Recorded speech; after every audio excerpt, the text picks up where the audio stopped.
Hi guys, good morning. Welcome po sa ating vlog. For today's video guys ay mag-harvest po tayo ng lansones guys. Ayan po guys, nasa taas po guys. Ayan. May mga bunga na po yan guys. Ayan.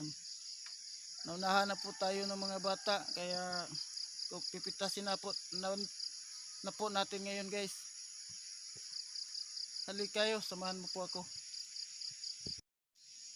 Ito na po yun guys, yung ating harvestin na mga lansones guys. Ayan.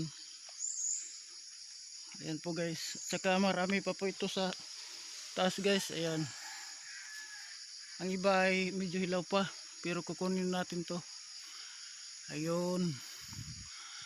Mayroon pa po doon sa taas guys. Ayan, matamis po to guys.